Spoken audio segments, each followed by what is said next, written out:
रामकृष्ण हरे. सज्जन हो, आज आपणा पुढे अति तेथे माती या विषयावरचा भाग सादर करीत आहे.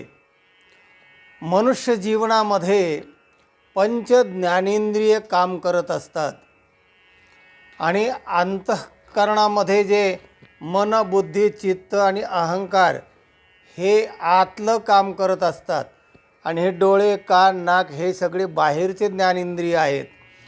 हे सगळे मिळून जे काम करतात ना, त्या कामामध्ये अति जर झालं तर तिथे माती नक्की आहे. म्हणजे काय की माणसाला जे शक्य आहे, योग्य आहे आणि आवश्यक आहे तेवढ्याच मर्यादा आखून माणसाने त्या केल्या पाहिजे. त्या मर्यादा ओलांडून जर माणूस अति करू लागला तर तिथे मातीत जाण्याची शक्यता फार आहे. तेव्हा आजचा व्हिडिओ आहे अति तेथे माती. अतिदानात बलिर्बद्धः अतिमानात सुयोधनः विनष्टो रावणो लौल्यात अति सर्वत्र वर्जयेत. अति सर्वत्र वर्जयेत हे महत्त्वाचं एक पद आहे.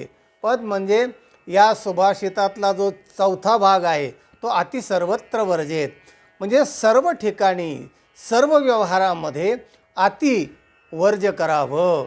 मग ते खाण्यातलं असेल, व्यवहारातलं असेल, झोपण्यातलं असेल, सगळ्या गोष्टीतले अति करायचं नाही. अति केलं की धोका समला नक्की ठरलेला आहे.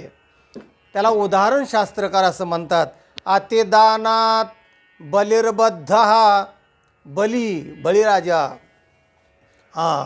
इतकं दान करायचं की त्याची ख्याती पार इंद्रापर्यंत स्वर्गामध्ये गेली आणि त्या इंद्राला पण हादरा बसला की हा राजा, बळीराजा कदाचित आपलं स्वर्ग सिंहासन घेईल. करायचं पुण्य फार वाढत चाललं, अतिदान करायचा तो. आणि म्हणून भगवान विष्णूला त्यांनी विनंती केली आणि भगवान विष्णूने एका बटूचं रूप घेऊन त्याला अतिदान 3-5 जमीन मागितली आणि त्याला डोक्यावर पाय ठेवून त्याला पाताळात घातलं. मुद्दा सांगायचा काय, अति कशाला करायचं एवढं, तर नाही मी अतिदान करतो. आणि त्याला शुक्राचार्याने विरोध केला. शुक्राचार्य झारीत बसला, पण याने संकल्प सोडलात, तो राहिला नाही. तेव्हा बली पाताळात गेला, अति केलं त्याने. अतिमानात सुयोधनः. दुसरं उदाहरण, दुर्योधन अतिमानी. इतक्या अतिमानामुळे त्याचा सगळ्या कुळाचा सगळा नाश झाला आणि महायुद्ध होऊन सगळे कौरव नष्ट झाले. तेव्हा अति हा दुसरं उदाहरण. विनष्टो रावणो लौल्यात. रावण एवढा लंकाधीश रावण, पण हजारो स्त्रिया लंकेत असताना सीतेचं अपहरण करण्याची काय गरज होती का? पण हे अति विषयांध होऊन अति विषयोपभोग, अति विषयाची लालसा ही सुद्धा माणसाला मातीत घालते. या रावणाच्या उदाहरणावरून हे शास्त्रकार सांगतात. विनष्टो रावणो लौल्यात अति सर्वत्र वर्जयेत. सर्वत्र शब्द ठेवा. खाणं कामापुरतंच खा. जर का तुम्ही जास्त खात गेले, चांगले गोड लागते खा, तर तुमचा अजीर्ण होणार, रोग होणार आणि मग बद्धकोष्ठ अनेक रोग होऊन माणसं अति खाद्यामुळे सुद्धा, अति फिरल्यामुळे, अति कुठली गोष्ट असो तर अति केल्यामुळे काय काय झालं इतिहासामध्ये त्याचे उदाहरणं शास्त्रकाराने दिलेले आहेत. हरिश्चंद्र अति दानामुळेच तोही गेला. युधिष्ठिर, धर्मराज अति दूध खेळणं, त्याच्यामुळे त्यांनी राज्य, स्त्रीसुद्धा, बायकोसुद्धा बसला.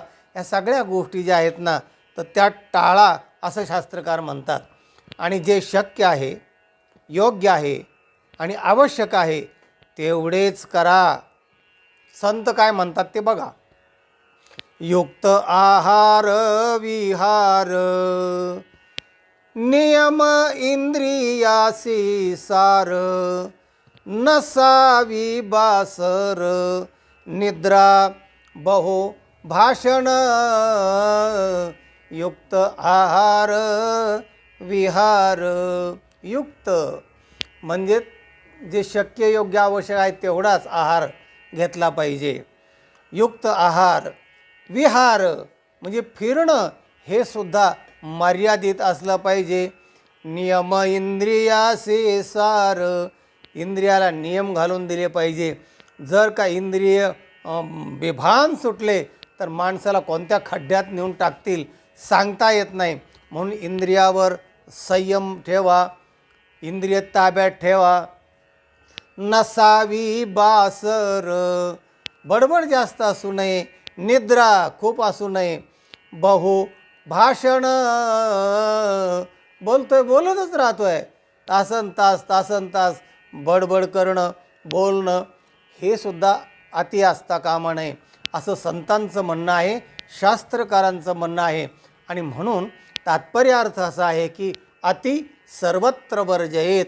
आपल्याला जर आपलं जीवन आनंदी ठेवायचं असेल, सुखी ठेवायचं असेल तर अति गोष्ट टाळा असा या व्हिडिओचा तात्पर्य अर्थ आहे. हा व्हिडिओ इतरांना पाठवा, लाईक करा आणि ज्यांनी चॅनलला सबस्क्राईब केलेलं नाही त्यांनी जरूर सबस्क्राईब करा. ज्ञानाचा आनंद घ्या, ज्ञान वितरित करा, पाठवा. रामकृष्ण हरी.